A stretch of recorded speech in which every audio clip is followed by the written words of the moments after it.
Hello दोस्तों। सबसे पहले मैं आपसे रिक्वेस्ट करना चाहती हूँ कि वीडियो देख के बाद सब्सक्राइब जरूर कर लीजिएगा। मैं इन वीडियोस को बनाने में बहुत मेहनत करती हूँ और इसी से मैं अपना खर्चा चलाती हूँ। जो भी सब्सक्राइब करेगा, मैं दुआ करती हूँ कि उसकी जिंदगी बहुत अच्छी, अमीर और खुशहाल हो। प्लीज प्लीज सब्सक्राइब कर लीजिएगा। दोस्तों, आज की कहानी है एक ऐसे परिवार की जहाँ सब कुछ सही सही चल रहा था, लेकिन एक छोटी सी गलती ने सब कुछ उलट पुलट कर दिया। नाम था राहुल, एक मेहनती और कुलत ईमानदार आदमी जो अपने छोटे से शहर लखनऊ में एक किराने की दुकान चलाता था। उसकी पत्नी सुधा घर संभालती थी और उनकी दो बेटियां, छोटी सी रिया और बड़ी सी प्रिया। राहुल सुबह से शाम तक दुकान पर मेहनत करता, ग्राहकों से अच्छे से बात करता, कभी किसी को धोखा नहीं दिया। सुधा घर में सबको खुश रखने के लिए रसोई से लेकर बच्चों की पढ़ाई तक सब संभालती। दोनों में एक दूसरे का साथ देकर जीवन की शौती शौती खुशियों में जीते थे। लेकिन इस परिवार में एक और सदस्य था, राहुल का बचपन का दोस्त संजय। संजय शहर के बाहर एक बड़ी फैक्ट्री में काम करता था। वो अक्सर राहुल से मिलने आता, चाय पीते, पुरानी यादें ताजा करते। संजय हमेशा कहता, यार राहुल, तू तो अभी भी शौती दुकान पर अटका हुआ है, बदा सोच बदा कर। राहुल हंसकर ताड़ देता, भाई, मेरे पास जो है उसी में खुश हूँ, ज्यादा लालच अच्छा नहीं।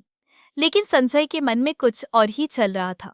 वो देखा था कि राहुल की दुकान धीरे धीरे चल रही है, ग्राहक बढ़ रहे हैं, लेकिन राहुल कभी शॉर्टकट नहीं लेता।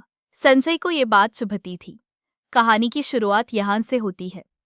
राहुल की दुकान पर एक नया प्रोडक्ट आया, कुछ स्पेशल हेल्थ सप्लीमेंट्स। शहर में लोग स्वास्थ्य के प्रति जागरूक हो रहे थे। राहुल ने सोचा, क्यों न इसे अच्छे से प्रमोट किया जाए। उसने संजय को बताया भी, यार, ये अच्छा चांस है, अगर सही तरीके से बेचा तो फायदा होगा। संजय ने मुस्कुराते हुए कहा, हाँ यार, लेकिन तुझे अकेले नहीं करना चाहिए, मैं मदद करूंगा, मेरी फैक्ट्री वालों से बात करूंगा, सस्ता माल दिलवा दूंगा। राहुल खुश हो गया। उसने सोचा, दोस्त की मदद से सब आसान हो जाएगा। दिन बीतते गए, राहुल ने दुकान पर अच्छा स्टॉक लगाया। सुधा ने घर पर बात कर लेबल्स बनाए, बच्चों ने मदद की। रिया छोटी थी, वो खुशी खुशी पेपर पर ड्राइंग बनाती। पापा, ये दवा बेचकर हम नई साइकिल लेंगे ना। प्रिया पदाई के साथ दुकान पर बाता थी। परिवार में खुशी का माहौल था। लेकिन संजय अंदर से कुछ प्लान कर रहा था। वो राहुल की ईमानदारी को देखकर गलन महसूस करता था। संजय खुद अपनी फैक्ट्री में कुछ गड़बड़ कर रहा था, लेकिन राहुल को कभी बताया नहीं। एक दिन संजय राहुल के पास आया और बोला, राहुल सुन, मुझे एक बड़ा ऑर्डर मिला है। तेरी दुकान से कुछ माल चाहिए, लेकिन जल्दी चाहिए, पैसे बाद में दूंगा। राहुल ने सोचा, दोस्त है, विश्वास है, क्यों न मदद करूं। उसने स्टॉक दे दिया। संजय ने माल ले लिया और चला गया। लेकिन हफ्ते बीत के पैसे नहीं आए। राहुल ने फोन किया, संजय, यार पैसे कब दोगे, दुकान का खर्चा चलाना है। संजय ने टालते हुए कहा, अरे थोड़ा रुक, डील फाइनल हो रही है। राहुल का मन शांत होने लगा। दुकान पर नए स्टॉक के लिए पैसे चाहिए थे, लेकिन संजय के पैसे अत्ते के थे। सुधा ने पूछा, क्या हुआ जी, चेहरा उतरा हुआ है। राहुल ने बताया, संजय का पैसा अत्ते गया है, लेकिन दोस्त है, भरोसा है। सुधा ने चिंता से कहा, देखो जी, दोस्ती अच्छी है, लेकिन बिजनेस में हिसाब किताब साफ रखना चाहिए। राहुल ने हामी भरी, लेकिन दिल में सोचा, संजय मुझे धोखा नहीं देगा। धीरे धीरे शक की शुरुआत हुई। राहुल ने सुना कि संजय ने उसी माल को दूसरे दुकानदारों को ज्यादा दाम पर बेच दिया है। राहुल हैरान रह गया। उसने संजय से पूछा, यार, तूने मेरा माल कहाँ बेचा, मुझे पैसे क्यों नहीं दिए। संजय ने गुस्सा दिखाते हुए कहा, अरे तू मुझे शक कर रहा है, मैं तेरा दोस्त हूँ। लेकिन राहुल के मन में अब डर बात गया था। वो रातों को सो नहीं पाता। सुधा को भी आकर लगने लगा कि कुछ गड़बड़ है। एक शाम राहुल दुकान बंद करके घर आया तो देखा कि संजय घर पर बैठा है। संजय सुधा से बातें कर रहा था। भाभी, राहुल बहुत सीधा है, उसे बड़ा सोचना चाहिए, मैं मदद कर सकता हूँ। राहुल ने सुना और मन में जलन हुई। वो बोला, संजय, तू यहाँ क्या कर रहा है, पैसे की बात कर। संजय ने हंसकर कहा, अरे यार, इतना गुस्सा क्यों, मैं तो बस मदद करने आया था। लेकिन राहुल अब समझा गया था कि संजय कुछ छिपा रहा है। अब शक बदने लगा। ये राहुल ने अपनी बड़ी बेटी प्रिया से कहा, बेटा, पापा की दुकान पर ध्यान रखना।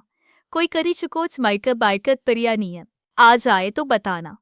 प्रिया ने हामी भरी। छोटी रिया खिलते खिलते पूछती, पापा, अंकल संजय क्यों नहीं आते अब?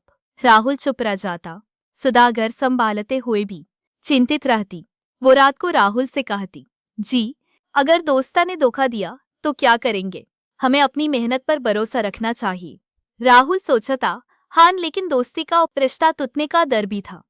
कहानी में अब ट्विस्ट आता है।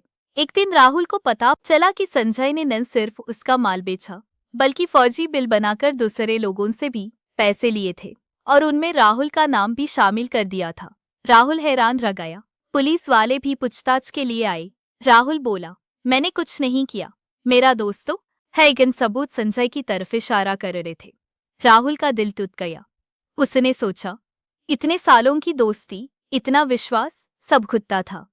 राहुल ने संजय को फोन किया। संजय, तूने मुझे क्यों फंसाया? हम बचपन के दोस्त हैं। संजय ने तंदे स्वर में कहा। राहुल, दुनिया में पैसा सब कुछ है, तू सीधा है।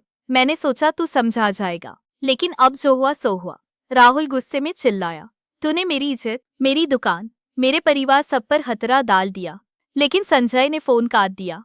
अब परिवार पर संकट आ गया। दुकान पर ग्राहक कम आने लगे। लोग फुसफुसाते, राहुल ने कुछ गड़बड़ की होगी। सुधा रोते हुए कहती, जी, हमने क्या गलती की? सिर्फ तो उस पर भरोसा किया था। रिया स्कूल में बच्चों से सुनती, तेरे पापा ने धोखा किया। प्रिया चुपचाप पढ़ाई छोड़कर दुकान संभालने लगी। राहुल का मन टूट रहा था। वो सोचता, मेरी ईमानदारी का क्या हुआ? लेकिन राहुल हार मानने वाला नहीं था। उसने फैसला किया कि सच्चाई सामने लाएगा। उसने सबूत एकता की, पुराने बिल, फोन रिकॉर्डिंग्स। सुधा ने कहा, जी, हमें लड़ना चाहिए, हमारे बच्चों के भविष्य का सवाल है। राहुल ने हामी भरी। वो पुलिस स्टेशन गया, अपनी बात रखी। पुलिस ने जांच शुरू की। संजय को भी बुलाया गया। संजय ने पहले इनकार किया, लेकिन सबूतों के आगे घुटने टेकती गए। अब सच्चाई का खुलासा हुआ।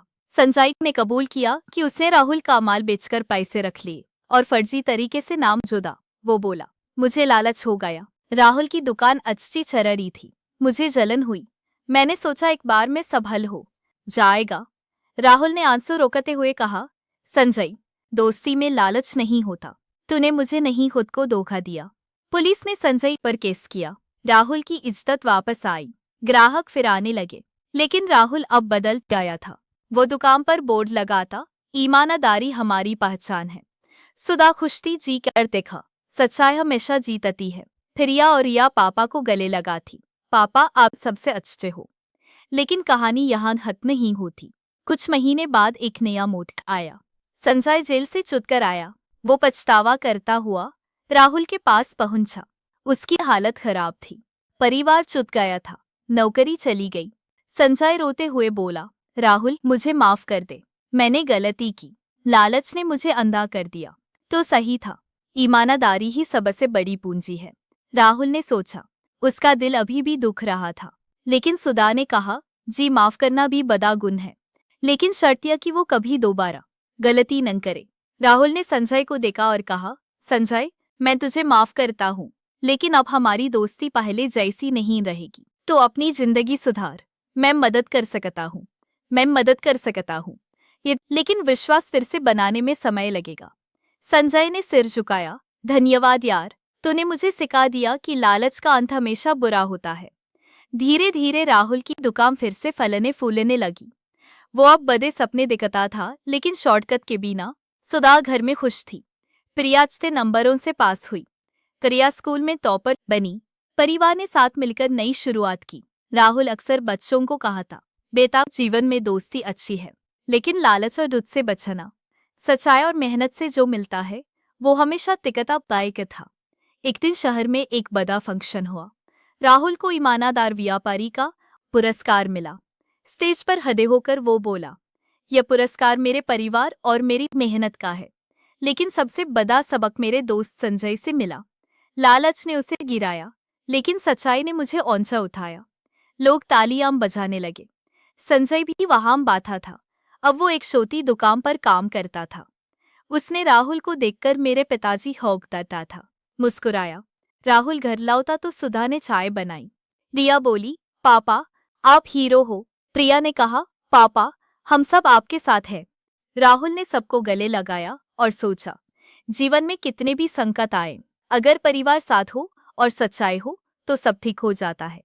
दोस्तों, इस कहानी में तब दोस्तों नम राहुल जैसे कई लोग होते हैं जो ईमानदारी से जीते हैं, लेकिन संजय जैसे लोग लालचा में फंस जाते हैं।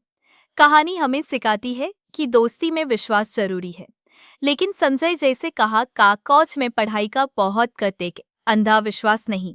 लालच कभी किसी को खुशी नहीं देता। जो मेहनत से कमाया जाता है वो ही टिकता है। अगर आप भी कभी दोस्त या किसी पर भरोसा करते हो तो हिसाब साफ रखो, और अगर गलती हो जाए तो माफी मांगो और सुधारो। राहुल की जिंदगी अब शांत थी, लेकिन वो कभी नहीं भूला कि एक छोटी सी गलती ने कितना बड़ा संकट पैदा कर दिया था। वो अब बच्चों को रोज कहानी सुना था। बेटा, ईमानदारी रास्ता है, लालच चाल है। सुधा मुस्कुराती, जी आपने सब कुछ सिखा दिया। कुछ साल बाद संजय ने अपनी जिंदगी संवारी। वो राहुल से मिलता और कहता, यार तूने मुझे नया जीवन दिया। राहुल जवाब देता, नहीं संजय, तूने खुद को दिया, बस सच्चाई अपनाई। दोनों अब सीमित दोस्ती रखते थे, लेकिन सम्मान के साथ। परिवार की खुशियां बढ़ती गई। राहुल ने दुकान बदलाई, नया गोदाम बनाया, लेकिन कभी गलत रास्ता नहीं चुना। प्रिया बड़ी होकर पापा की तरह ईमानदार बनी। सुधा घर की खुशबू बनी रही। दोस्तों, यह कहानी हमें याद दिलाती है कि जीवन में चुनौतियां आती हैं, शक होता है, विश्वास टूटता है, लेकिन सच्चाई और परिवार का साथ सब संभाल लेता है। लालच छोड़ो, मेहनत करो, दोस्ती निभाओ, लेकिन शर्तों के साथ। अब कहानी का अंत होता है। राहुल एक शाम दुकान बंद करके घर आया। सब परिवार बैठा था। वो बोला, आज हम सब मिलकर थैंक यू कहते हैं ईश्वर को, जो हमें सही रास्ता दिखाता है। सबने मुस्कुराकर कहा, जी हाँ। तो दोस्तों, ये थी राहुल और उसे के परिवार की कहानी। अगर आपको पसंद आई हो तो लाइक जरूर करें, शेयर करें और चैनल को सब्सक्राइब करके बेल आइकन दबाएं, ताकि ऐसी और कहानियां आपको मिलती रहे। मिलते हैं अगली कहानी में। तब तक के लिए अपना और अपने परिवार का ख्याल रखिए। धन्यवाद।